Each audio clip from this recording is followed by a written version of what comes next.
Non, il n'a pas dit ça. Il a fini. Il y a longtemps. Il y a longtemps. Dans la société, si... ça n'a pas encore fait. Et ça n'a pas encore fait. Certainement que c'est quelqu'un qui n'était pas a priori passionné de comptabilité. On lui a peut-être dit, lorsque tu deviens comptable, oh, ben, il y a beaucoup d'argent dedans, tu vas peut-être travailler avec les banquiers, tu vas te faire beaucoup d'argent, tu vas rouler dans de grosses caisses. Et c'est une erreur que nous faisons. Parce que, laissez-moi vous dire, qu'il y a des artisans qui sont plus riches que des banquiers. Mais ils n'ont pas fait les banques finances. Mais ils sont plus riches que les banquiers. Les banquiers leur coûtent même après pour leur faire des prêts. Donc, c'est très important ce que nous disons. D'abord, la passion qui découle d'une manière ou d'une autre du don naturel, des aptitudes naturelles. Et lorsque vous y allez, c'est plus facile. C'est plus facile. Donc, voilà. Et M. Abalo, je voudrais vous dire que si on n'est pas prédestiné, on n'a pas de la passion, on n'avait pas une orientation spirituelle vers un métier, on peut biaiser la formation. C'est clair. C'est clair parce que toute formation implique d'une manière ou d'une autre des sacrifices. Oui. Et lorsque vous n'êtes pas passionné de la chose, vous trouverez qu'on vous en demande de trop. Vous trouverez vraiment que cette formation-là exige de trop de vous. Mais quelqu'un qui est passionné de la chose, il fait avec plaisir, même si on lui dit qu'il faut qu'il y passe toute la nuit sans dormir. Ouais. En fait, pour lui, il ne travaille pas. Pour lui, il joue. Lorsque vous demandez à un poisson de nager, il est dans... C'est ce qu'il sait faire. Un oiseau, ça ne sait que voler. Ouais. Mais vous demandez peut-être à une poule de voler, elle va caqueter un moment, mais elle va tomber au sol parce que elle n'est pas faite pour voler comme l'oiseau. D'accord, il faut avoir été fait avant de s'engager. Et être fait pour, c'est la passion qui témoigne de cela, qui révèle cela d'une manière ou d'une autre. D'accord. Et monsieur Afatanon, vous avez un mot à placer là, sinon je vais adresser une question pertinente. Vous avez... Ok. Oui, allez-y. La question de make-up, est-ce que... Oui, c'est à cela que je voudrais revenir. Est-ce qu'il m'a répondu? Oui, monsieur Afatanon. Merci, monsieur le journaliste. Oui. Je prends ce que le frère il vient d'aborder. Ouais. Le mot make-up. Oui. Make-up. Vous voyez, aujourd'hui, nous ne pouvons pas interdire à un jeune chrétien de ne pas exercer, je peux dire, ce métier. D'accord. C'est bon. Nous ne pouvons pas lui interdire si c'est un don, c'est une passion pour ce jeune chrétien. D'accord. Donc, on ne peut pas lui interdire de le faire, on ne peut pas l'empêcher de faire cette formation s'il en est destiné, n'est-ce pas? C'était ça, bien sûr. Ça va. Oui, nous devons, en tant que chrétiens, prendre toujours pour fondement la parole de Dieu. C'est très important. Les valeurs que nous enseigne la parole de Dieu. Lorsque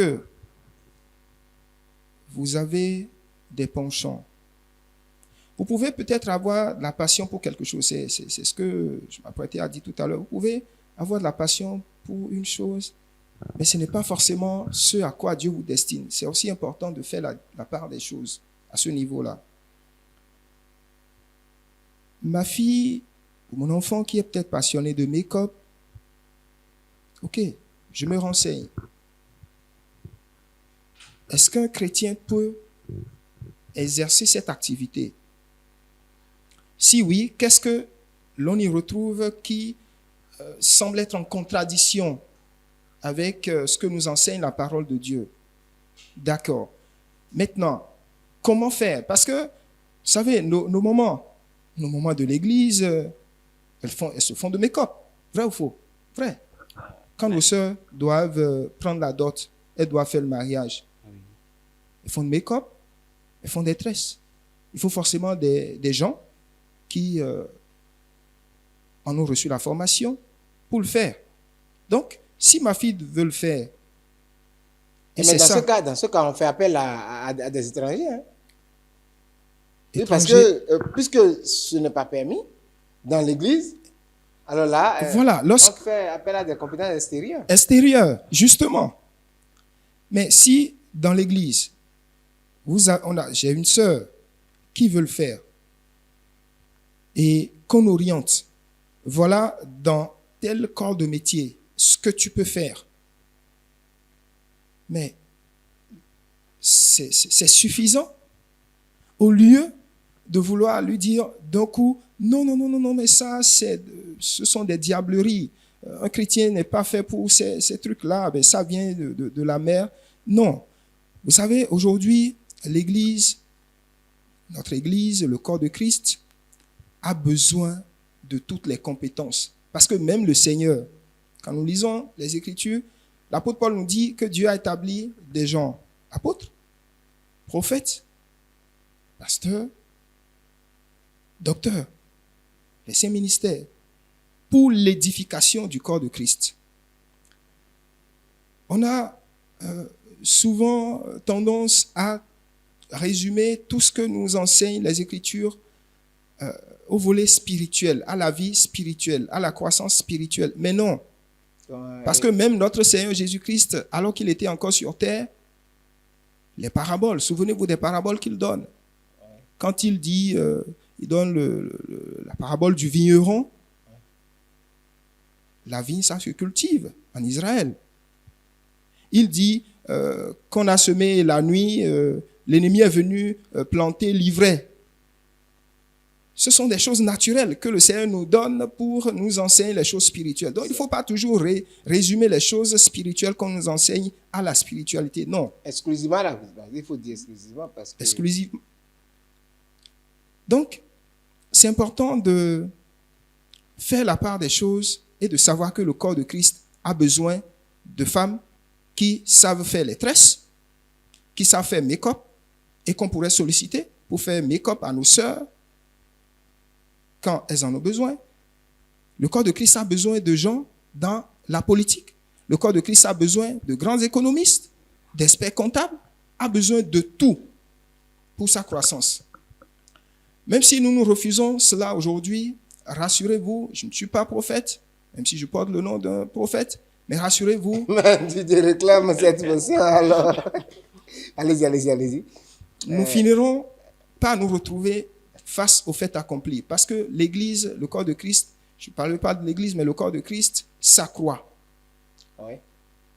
Et nous avons nos dénominations à l'extérieur aujourd'hui, aux États-Unis, en France. C'est aussi une culture.